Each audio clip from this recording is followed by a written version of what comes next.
Hi, everybody, and welcome back to another episode of Hybrid Healing Hour. Today, we are going to be talking about focus with owner and CEO of Ascent Nutrition with Lance Shuttler. Hi, Lance. Welcome on. Hey, Deanna. Thanks for having me. Thanks for having me, Brian. So, I'm super excited to talk about this. I feel so many people are struggling with focus these days, and focus is more than just I'm struggling to pay attention. There's so much behind that. I feel like it comes down to sleep, nutrition, just everyday activities of daily living can make a difference on our focus. And I think so many people are quick to want to take a pill or to oh no, maybe I have ADHD, or they want to figure out and get diagnosed. But really, I think there's so much more to it. And I'd love for you to kind of tell our audience a little bit about yourself, how you got into where you are today. And then we'll dive right into this topic. Yeah, thank you, Deanna. So, I was always into health and wellness in a roundabout way, more from playing sports when I was younger and just trying to take care of my body in that way. And I wasn't like so much into nutrition, but I knew basic stuff and, just kind of following the standard American diet, to be honest. But, we're young and, as a young person, when we're growing up, we can handle the resilience of not getting the proper nutrition. We're growing, all of that. So kids can adapt well, and that's what I did. But then once I hit college, it's really started to sink in for me that, okay, I really have to pay attention to my body and the food that I'm eating and my lifestyle and all the different things that I'm doing. So when I was younger, playing sports, always outside, active, being with friends and family, and, not as much of the social media stuff that kind of hit when I was, early high school. Yeah. But we weren't flooded with dopamine like we are today. And I'll get into that with motivation and the brain and all of that a little bit further down. But when I got to college, I was very fortunate to be paired up with a roommate who was very much into health and wellness, exercise. He was a bodybuilder. And so he was very disciplined in his routine, in his diet, his workout regimen, and like most importantly, his sleep. Like he was fanatical about all of it. And it was really cool because it was very motivating for me being, someone into sports and exercising and lifting, in high school, but not really like, uh, going all out, Sure. I should say. It wasn't very fun in high school. Right. Doing that. But when I got to college and I saw him kind of setting up his lifestyle in a way that was oriented around health and wellness and just optimizing his life, I was motivated and I could see, okay, this is paying off for him. And I want to be in the best shape of my life, mentally, physically, emotionally, spiritually. And so he was a good guiding light for me. So he taught me a lot of basic principles of just health and wellness, and it's really like carried through for me. I'm definitely very grateful to him. Shout out to Mike if he's listening.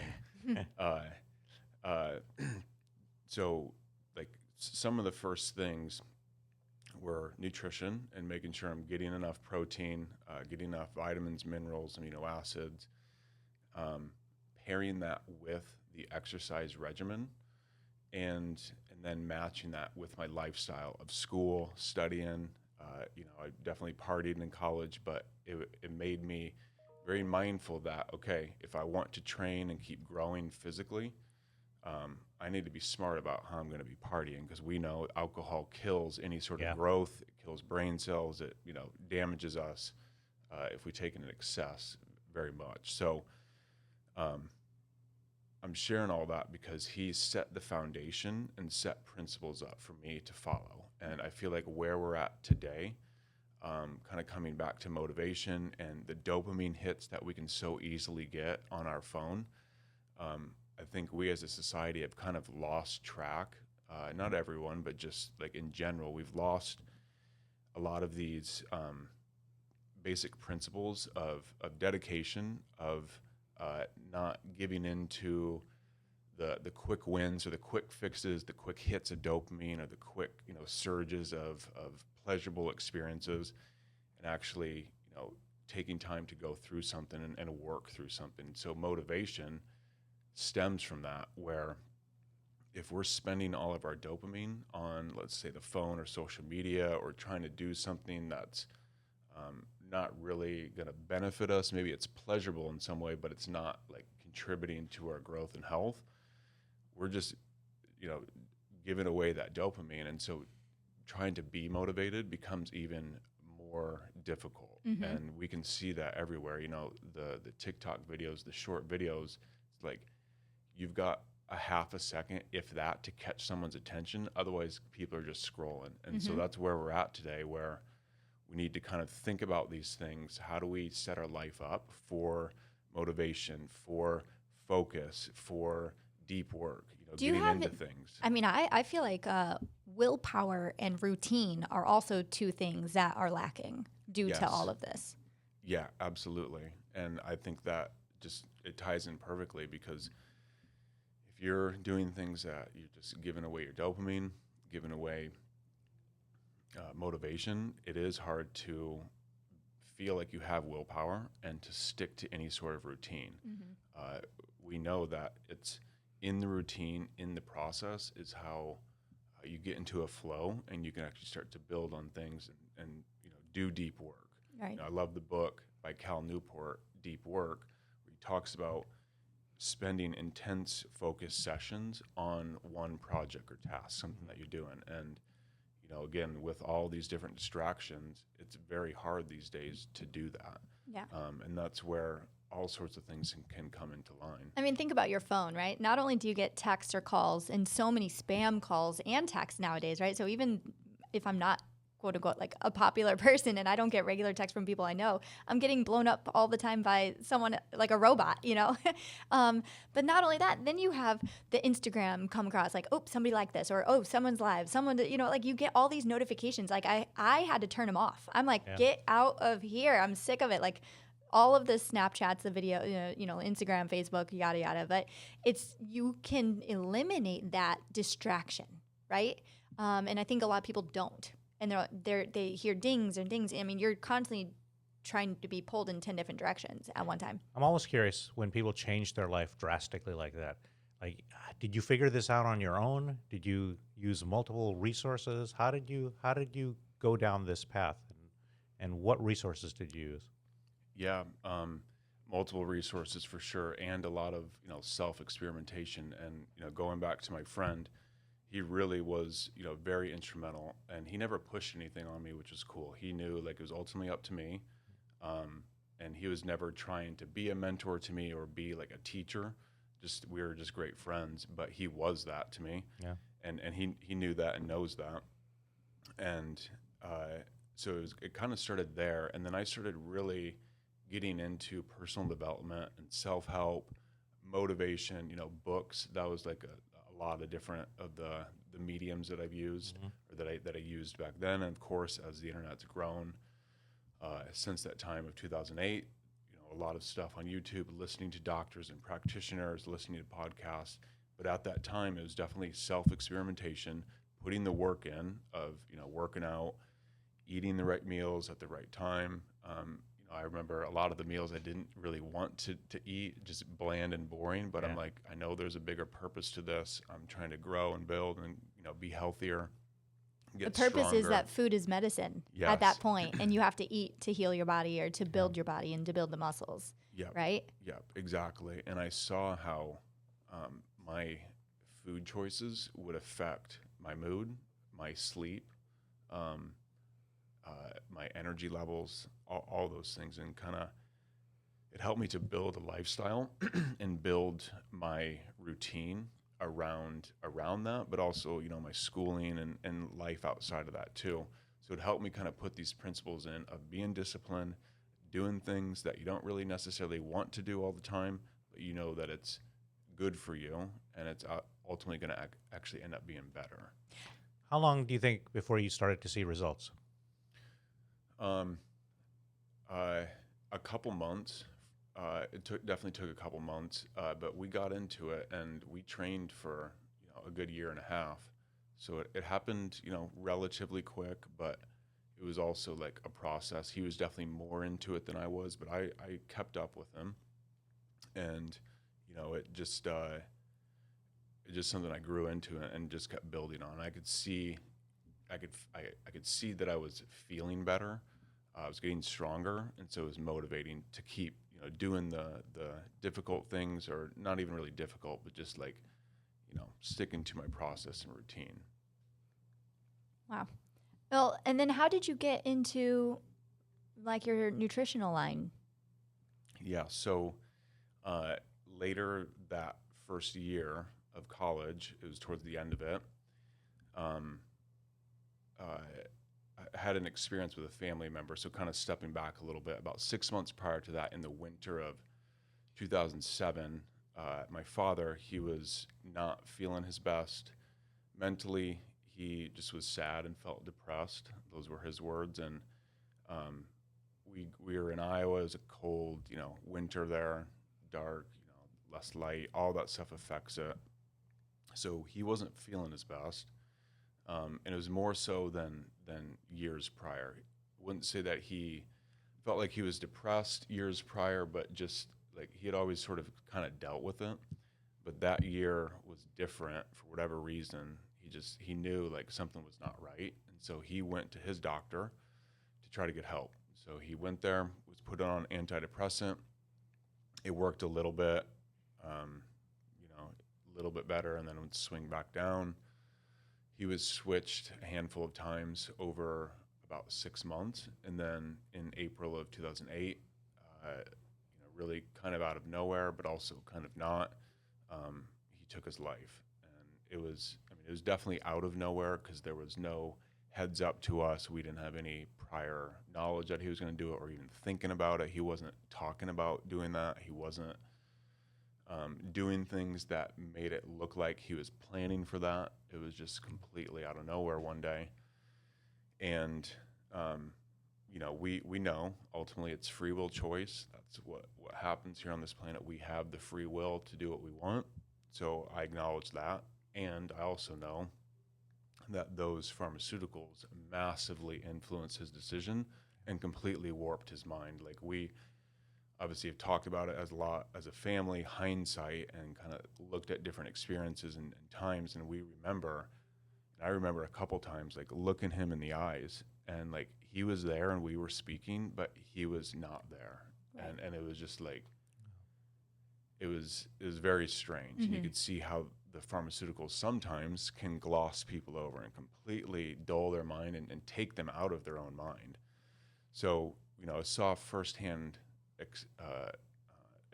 had a firsthand experience with that, witnessing this, someone that I loved, and just saw what can happen. And I knew, because I was studying pre-physical therapy, pre-chiropractic at the time, I knew enough about, some anatomy, physiology, chemistry, biology, all that stuff, that just in general, like antidepressants, what we're told on a societal level, they should make us happier, and we should ultimately be able to get off of them and live our life. But we know that that's not always the case. So I saw that, and it made me start questioning things. Well, why did this happen? Why is this drug that's supposed to help someone be happier make them end up doing the opposite? Obviously, those are side effects that are all listed on these commercials, and we know that. But to me, that's not what real medicine is or can be. We know that these drugs, they definitely can help people, and there's definitely certain times where people should be, using them for that situation. But long term and just like overall, we aren't lacking pharmaceuticals, synthetic drugs in our body. We're lacking nutrients. We're lacking sunshine. We're lacking emotional connection to people. We're lacking, these different things that all contribute to How we health feel. and happiness. Yeah. Yeah. So that opened the door, and it didn't happen right away, but it was probably, I started questioning things right away, but it wasn't getting the full picture. And then probably several months later, I started reading more books and more little things that I just noticed and was questioning, and society started like popping up, and just paying attention to more things like, wow, not everything is completely adding up here. What's going on? So then about a year and a half later, I was in a anatomy and physiology class online, and each week was broken down in a different body part, or like, nervous system, cardiovascular system, immune Right. system, so forth. And then right in the middle was a topic about AIDS and HIV. And that basically opened the door for me to start questioning a lot of things that were being put out there. It kind of led me down a path of really trying to find answers for what's going on in healthcare and medicine, and why is the system set up the way that it has been. So to me, it kind of opened up all the doors, and I could see that we, of course, know there's just general, what we call white collar corruption and things like that's everywhere in society, and of course in medicine and healthcare. But I could see that it was more than that, and like it was intentionally being done, not of course by every single person, not everyone's in on it, but there's an incentivization money wise to keep people on drugs and to keep that model going, whereas there hasn't been incentivization up until now, and like things are changing, thankfully. Even over the past several years, things have been changing with more awareness on natural medicine, that the system doesn't have to be set up that way, and we can actually help people, and businesses and doctors can still make money and make their living by helping people. And that's what you guys are doing, and like using the best of both worlds, not just completely disregarding Western medicine, but using the best of it and using the best of natural medicine and combining it to actually help people. You said that very well. Yeah. That's exactly what our aim has been right from the beginning. So you got started into supplements and nutraceuticals Yeah. So because you wanted to make a difference. yeah, definitely. So where it led after that was I really started reading a lot and learning a lot, looking on YouTube, a lot of different doctors and practitioners, and just seeing what's going on, getting answers to a lot of the questions that I had, even from a young age, and putting all the pieces of the puzzle together. And that's when things really started to kind of go to another level for me, in terms of I was really started to get even more focused on my health and wellness, my diet, exercise, even more, and learning about foods, supplements, vitamins, minerals, amino acids, and kind of making that connection. I remember when it like really clicked for me. Like it seems so simple, but it's like we all go through these different processes of how information clicks for us. A friend had sent me something, like an article or something basic on rooibos tea, and it was talking about how there's small amounts of amino acids in there. And for whatever reason, even though I'd studied nutrition or had been studying that, biology, chemistry, all that stuff, it just clicked for me with that one little thing of, the medicines in the food. Like this is where we can get the amino acids. This is where we can get the vitamins and minerals. We can supplement, of course, but we should first try to get it from the diet. And I remember like being very excited, and I went straight to the grocery store, got some rooibos tea. I was reading a lot of the Tim Ferriss work back then. He's been into like the biohacking, health and wellness stuff. So that kind of opened things up. And then got into lion's mane mushroom, got into rhodiola rosea, that herb, and really started focusing and honing in on neurogenesis and neuroplasticity, and how can I optimize my brain and my mind, be as cognitively sharp as I can be as happy as I can be, motivated, focused, and just trying to learn and accumulate knowledge and information. So it was that summer of 2011 that things really started, escalating and like really moving forward fast. And that was also the year when Limitless, the movie, came out, Bradley Cooper. And I know a lot of people were motivated by that movie, and for me, it definitely was, because it was like I knew the story was based on fiction, but I could see that there were parts of truth to that, okay, we can change our life by making choices first and foremost, mindset, and there are compounds out there, beneficial compounds, that can help us to use our brain more efficiently. And so that was very motivating for me. getting into things, learning about things, and I started learning about nerve growth factor, one of those neuropeptides. And I came across the work of Dr. Rita Levi-Montalcini. She's the Italian researcher. She's passed over now, but she lived to be 102, and she was the pioneer who first isolated nerve growth factor. And what she started doing is she was talking about how she would take nerve growth factor drops in her eyes each day. And she started doing that when she was 60. And she said when she was 95, she gave an interview, or 98, she said she was still doing her practice, or her clinical studies and her research as a research scientist. And she said she felt even sharper and more in tune at that age than she did when she was 60. Wow.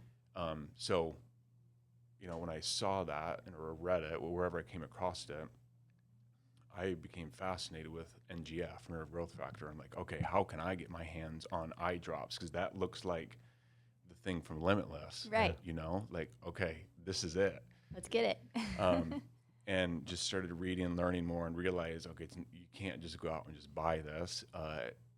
Even back at that time, the labs probably was minuscule. I know you can get them from research labs these days, but it's so expensive, thousands of dollars per drop. And there's also ethical concerns, like where is that nerve growth factor coming from? Is it coming from a human? And do you want to be putting that in your body from another human? Even if it's from animals, do you really want to be doing that? So I've stayed away from the eye drops, and it kind of just led me down the path of, okay, what are foods and nutrients that can do that same thing? Maybe not as strong as the eye drops, but maybe even stronger. Who knows? So that's where lion's mane came in, and that's how I started learning about lion's mane, and then rhodiola and these other foods and compounds that could do this, could stimulate neurogenesis. Awesome. Wow. Well, I'd love to go ahead and dive into some other things that might help stimulate the neurogenesis or help with focus. So, coffee seems to be a really big topic these days. I feel like one day in the news is saying coffee is bad for us. One day in the news is saying, coffee's okay, but don't drink 6 cups a day, drink 1 or 2. Or, I feel like there's constant new research. So why don't you tell us a little bit about coffee? Yeah, definitely. So coffee. So what we're trying to do with all of this for Ascent Nutrition, and just the way that I talk about this stuff just in general, not even from selling things or from a business angle, just helping people with health and wellness. We want to put things in our body that are clean, as clean as possible. Coffee, unfortunately today, 97% of the coffee beans in the world are sprayed with pesticides. Ugh. So there's a lot of information out there. Of course, people saying, well, it gets washed off or it doesn't end up in the final product. Some of it does get washed off, and some of it you can clean out, but you can't get rid of all of it. And even just a basic taste test, if you taste a coffee that's been sprayed with pesticides and you taste a coffee that's actually not been, and it's clean, you can immediately tell the difference most of the time. I'm going to just chime in there, and I want to tell people that you can actually physiologically feel the difference. I have talked about this before on another podcast when we had a nutritionist on here, or a dietitian, sorry, and I feel jittery and anxious if I drink a cup of coffee that I know is not clean, and versus another cup of coffee, I'm like, I'm good. I could drink more, and I don't get that feeling. Yeah. And I don't think people realize that.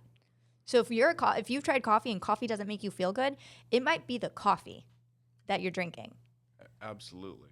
And you can tell the taste, it's very bitter when it does have the pesticides, and it's, because it's being sprayed, then most coffee is, there ends up being an issue as well of mold and mycotoxins. So there's studies, 50 to 70% of the coffee beans also have detectable mold / mycotoxin levels. The mold make these mycotoxins, which are toxins that end up being neurotoxic to us and create all sorts of different physiological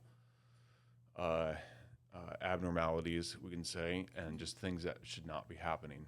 Sure. So It's linked a lot with, like you said, like it could be neuromuscular disorders, Alzheimer's, gut dysbiosis. I mean, there's a lot of different conditions linked with mold toxicity. yeah, definitely. And as you guys know, it can be very hard to diagnose mold toxicity and then even get to a point in a conversation with someone to even be aware, like, is this happening? Because, you know, we don't know where they're sleeping, what their home is like. Is there mold in the home? Is there mold where they work? Is it some little thing that they're not even thinking of that, like, you know, we don't even know to ask them? So the mold, it is such a huge issue, and it's so hard to pinpoint. But this is like part of why we're trying to bring awareness to it, and tell people it's in the coffee and it's in other places. So if you can do things to clean it out of the home, whatever you can do, that's always going to be beneficial. So for us, it's like a multifaceted thing. We want to give people clean coffee that we know is not going to be adding pesticides into their body and adding mold and mycotoxins. And we want to bring more awareness around the mold issue because it's more than just the coffee. It's everywhere. Right. So that led to that, created a coffee that it's organic, grow it in Guatemala, and we ensure that it's free of mold and mycotoxins. And we do that by the way that we grow it and harvest, store it, ship it, and then we do a test after we've done all that to detect those levels. And we show that test on our website proudly because we want people looking at that saying, okay, wow, there's no detectable levels of this stuff. And is this other coffee company putting this kind of COA out, certificate of analysis? Most companies are not. And like, we want people doing the research. That's how I got into all of this, is trying to find the best of the best for myself, because I wanted to optimize my life and brain and body. And by doing that, I learned a lot about researching, asking certain questions, learning things that I had no idea about of what I should be asking. And so putting that out so that people can do that themselves too.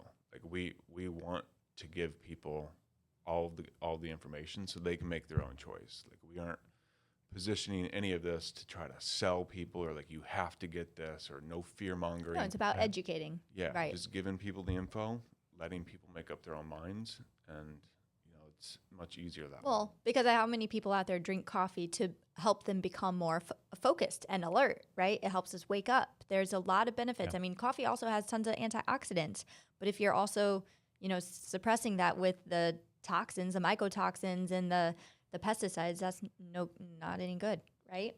But the one thing leading into this other topic here, how many coffees out there I now see lion's mane mixed in with coffee? It's like, oh, coffee with lion's mane, or helps with attention and focus. The one thing, I've actually used your lion's mane, and I trust your company. I want you to please talk about yours. And this is something it comes in a powder form that you could just add one small scoop to your coffee every day. I'd rather buy yours separately and add it to my coffee than buy a coffee that says with Premixed, lion's mane that's yeah. premixed, that I have no clue how much or what they actually are using. So I'd love for you to tell our audience a little bit about like how not all mushrooms are created equal. There's a lot of different things out there, and go ahead and just explain. Yeah, thanks, Deanna. So I'll start off by saying, like, I support any company that's making, medicinal mushrooms or therapeutic mushrooms that are coming from a good place, trying to help people. Support all of that. I've used so many different companies' products, and in general, they all help. And of course, there's differences in how it's grown, the cultivation, how long, where it's grown, all those sorts of things. So as I was working in this industry back in the years prior, before starting Ascent, I got a good perspective of a bunch of different companies, how they're doing things, growing their mushrooms, what their language is marketing-wise, how they're talking about things, and just a lot of the science behind it, and also seeing how other companies would put down other companies for what they're doing, and just like getting a very well-rounded perspective of what's going on in the industry Right.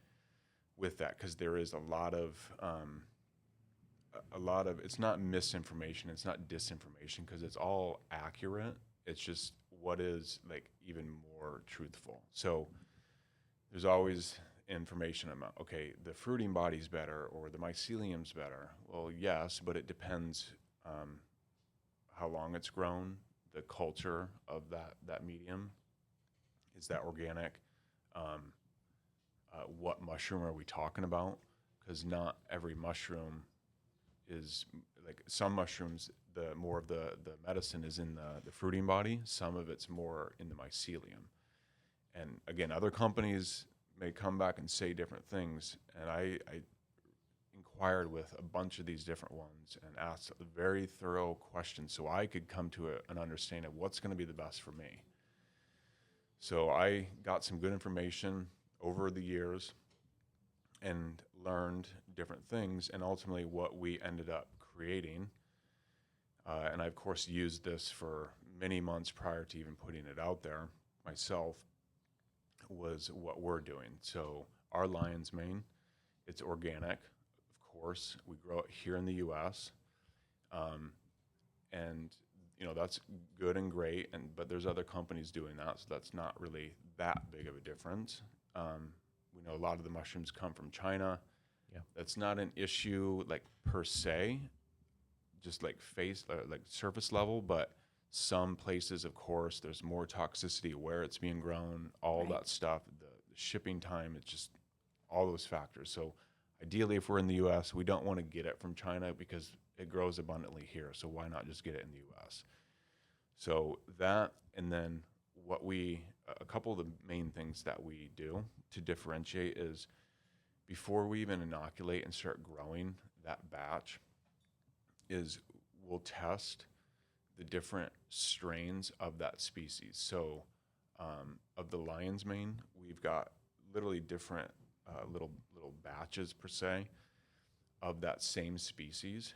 But what we'll do is we'll genetically test it, not modify it. We're not changing anything. We're just testing to see what is more present. It's like if we wanted to grow the best tomato and we had 5 different options here, maybe they all looked the same, but if we could genetically test and see, okay, well, this one right here is actually a little bit stronger and it's more genetically prone to create more of the medicinal compounds in there, then we want to choose this one for this batch. So that's what we do, batch by batch.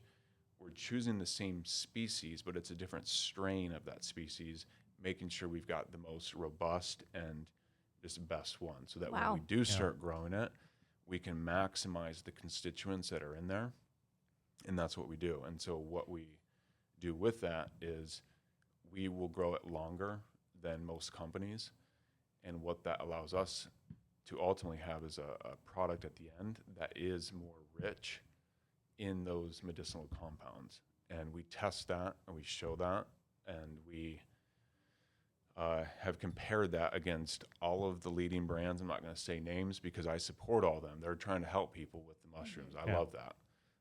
And we are trying to put out the best that we can. So that's what we're doing. And we actually beat all of the big companies that people know about in terms of those constituents. We beat them in terms of the volume of those medicinal compounds. It sounds like quality. Yes. Yeah, that's what I hear. Yeah. Yeah. Now, can you tell our audience all the benefits about lion's mane? Yeah. So going back to the brain and neurogenesis and neuroplasticity, when I learned about lion's mane, I started taking it, and I felt the benefits pretty quickly. I mean, I was doing other things. I was exercising, eating well, so it's hard to pinpoint per se, but I could definitely notice an upliftment in my attention, in my focus, in my clarity, the work that I was doing at the time, all of that. And part of the reason is because lion's mane has some compounds in there, hericenones and erinacines, that will cross the blood-brain barrier, stimulate the production of nerve growth factor, and brain-derived neurotrophic factor. There's probably other neuropeptides that it's stimulating too, and probably a lot that we don't even know yet about it. But what that does when it's producing those neuropeptides, NGF and BDNF, then it's helping the brain to repair damaged neurons, grow new neurons, and stimulate that process of neurogenesis and neuroplasticity. So there's a whole theory, and I know that you guys know about this, the theory, the neurogenic theory of depression. And it's a theory, I think there's a lot of truth to it. There's certainly more than just the NGF part, but their premise around it is the less neurogenesis and neuroplasticity, the more depressed a person is going to be. The more neurogenesis and neuroplasticity, the happier a person is going to be. And I mean, it makes sense scientifically and just common sense logically. If we're doing new things, if we're learning new things, if we're incorporating new experiences into our life, in general, a person is going to be happier. When we start shutting down and we don't do new things, we stay stuck in our like not healthy routines, like life starts closing down, and the brain will do the same thing. Mm-hmm. But if we can eat foods, have different nutrients in our diet, new experiences, sunlight, all sorts of things, it stimulates that neurogenesis, and we do feel happier. So absolutely, yeah, it's a multifaceted process. Well, not only does lion's mane help with the brain, but it also has strong free radical scavenger and intestinal lining benefits. Immunity, exactly. So it's definitely an immune booster. And it can also help regulate blood sugar and support healthy blood sugar levels. So, I mean, overall, it sounds like a phenomenal supplement to have. And it sounds like everybody should take it and benefit from it. I love the detailed knowledge about the neuroplasticity, though.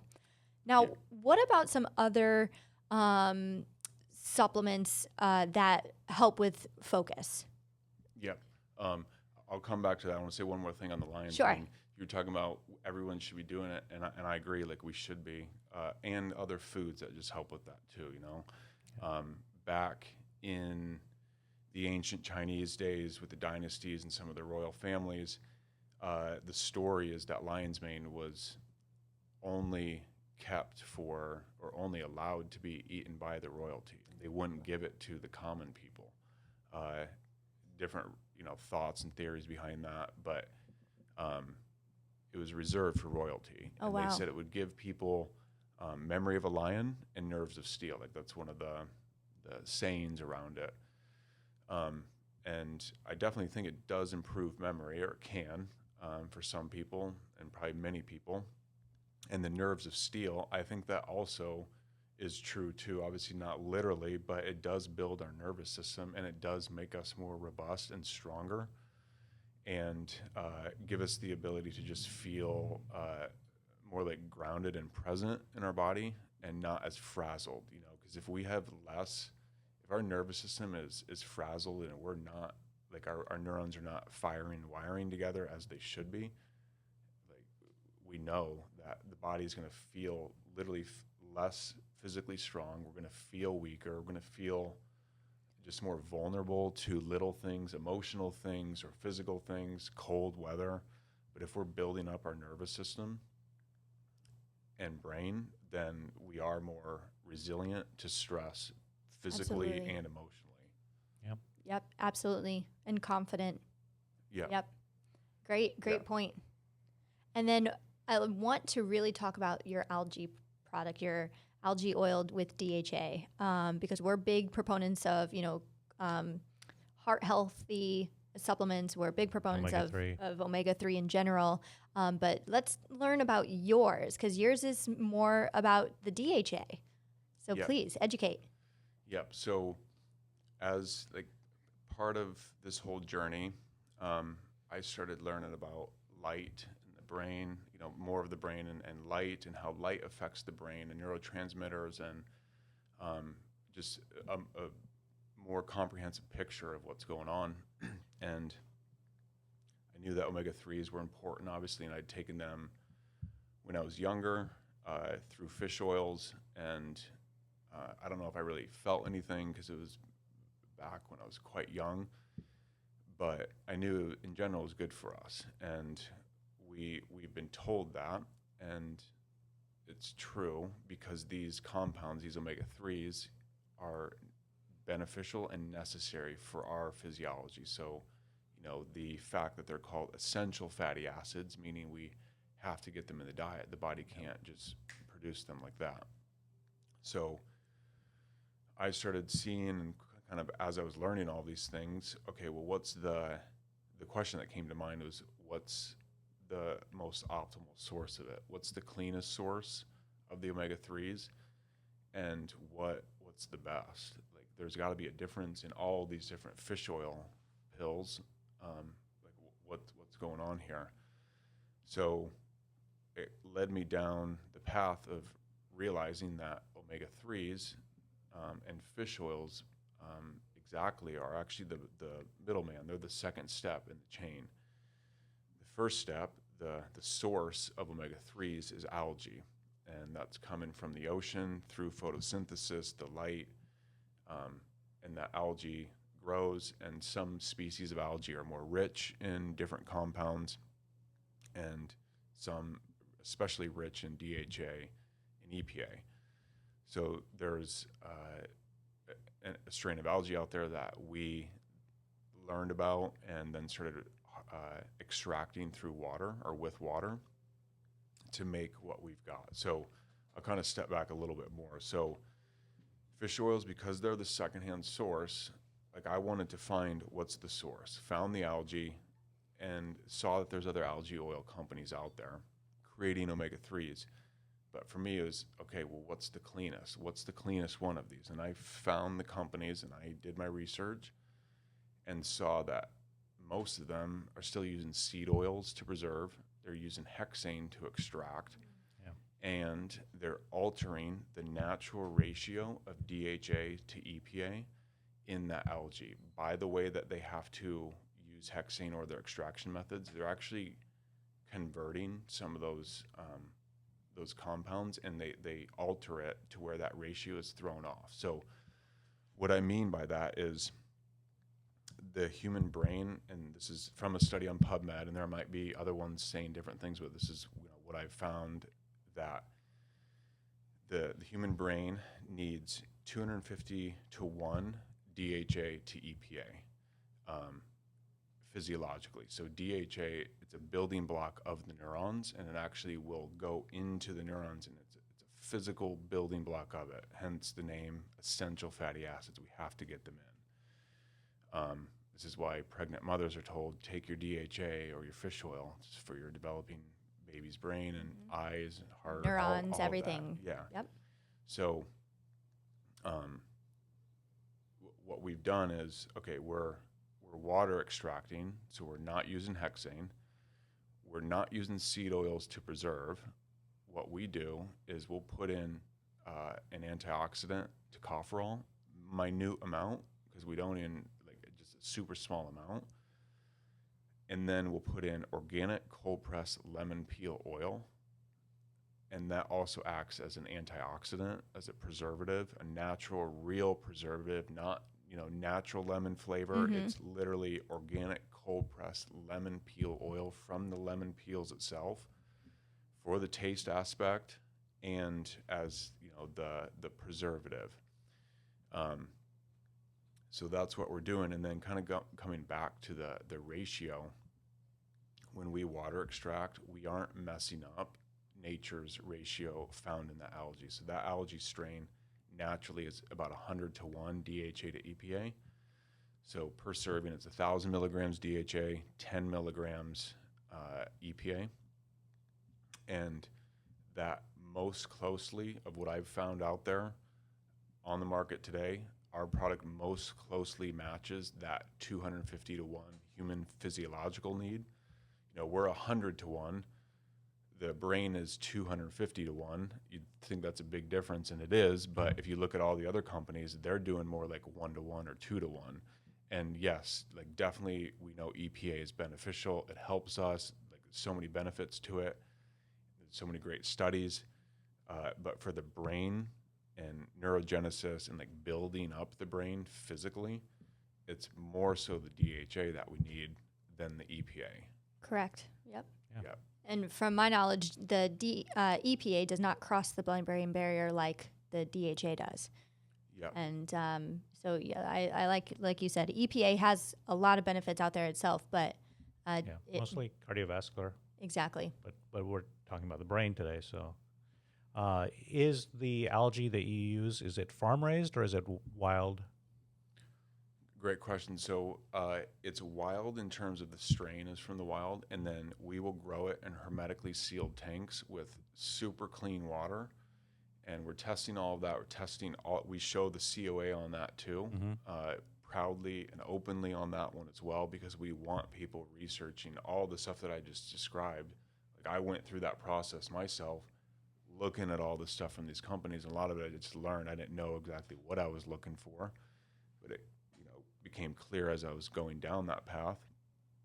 And so we want people asking those same questions, and we know that if they do and they do the research, at least where things are right now, there isn't a cleaner one out there. And that is a big statement for sure, but I intentionally made sure that I put in the time and we do the testing to make sure that's a fact, that I'm not just making up some marketing statement just to say it. We do really have a superior clean omega-3 product, and if someone can find something that's cleaner, I'll definitely, take that statement back in terms of being the cleanest. But right now we have the cleanest one out there, and we're very proud of that because it definitely took some time doing that, and we want people to know because so many people use fish oils, but they don't even know that fish oils is the middle person. They're the second step in the chain. Like, why not just go to the source? And our product actually ends up being way more cost effective dollar amount per DHA or omega-3. It sounds like it has less impact on the environment as well, and it's sustainable. Absolutely. I mean, I'm sure ChatGPT or Grok could put it together pretty quickly, but just imagine how much waste is involved, environmentally, pollution, time waste, people's energy waste, going through the process of extracting fish oil from fish. And it's not even about like ethical meat versus non-meat. It's nothing with that. It's just like, imagine the process, all the resources that are involved to get that fish oil where you could just grow it in a hermetically sealed tank the right way. And you've got an abundance of it. Like, we could give all of this everyone in the world, and like there's no issues with price or money or any of that. And as you already touched on how clean your product is, I mean, all the fish oils, I think of how, you don't know if they're rancid on the inside. Like you said, what preservative they're using with it, what seed oil they might be using with it. They definitely, those over-the-counter fish oils that you get like from the pharmacy, I guarantee they don't extract toxins from there or heavy metals from the fish. We already know, like, fish, is like the food chain going down. The bigger they are, they have more Even the gelatin metals. coatings.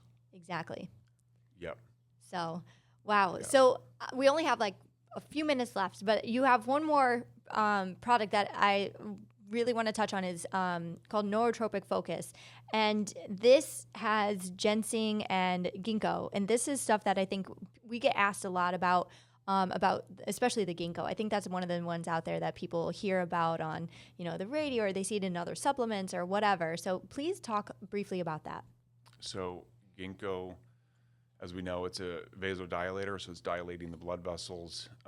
That's why it helps with heart health, brain health, cardiovascular, blood flow, why it's so popular, and has been forever.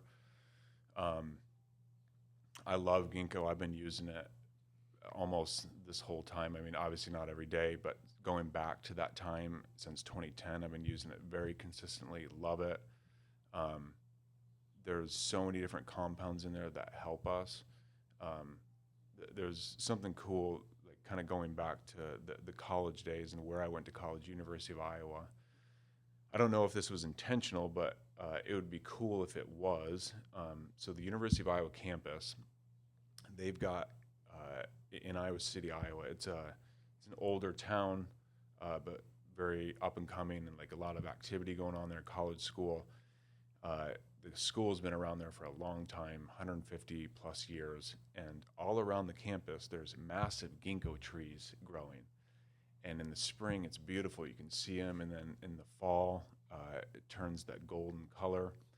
Um, and where I'm going with this is that I don't think it was intentional, but it would be cool if it was. That, okay, did the people who planted these trees back in that time, were they not necessarily like trying to drop hints or give like pointers, but more of just like the metaphorical aspect of, okay, Right. we're in a learning environment and we've got this beautiful tree here, one of the oldest, if not the oldest species of trees that's known.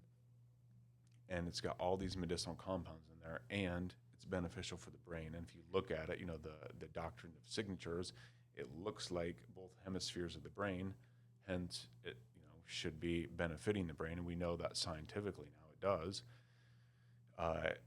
And so I think it was just when I learned that and saw, oh wow, these ginkgo trees are everywhere here. Like, more schools and gardens should be like building that in, you know, like putting the symbolism there with nature of what it should be doing. So that's like when and where I kind of learned about ginkgo and started taking it. And what we've done is we've standardized that extract to where there's a certain amount of constituents in there to make sure it's actually potent enough. Because you both know that if you would just go make an extract of ginkgo leaves off of a tree, you'd have to make it very strong for it to have like an actual like therapeutic or medical benefit. Right. You can't just make a tea out of it and expect results overnight. It's not going to happen. So some of these compounds in these plants, they need to be, you know, extracted pretty thoroughly to make sure it's got an abundance of those medicinal compounds in there. So we do that, and then we stack it with a standardized extract of ginseng. Ginseng, same thing.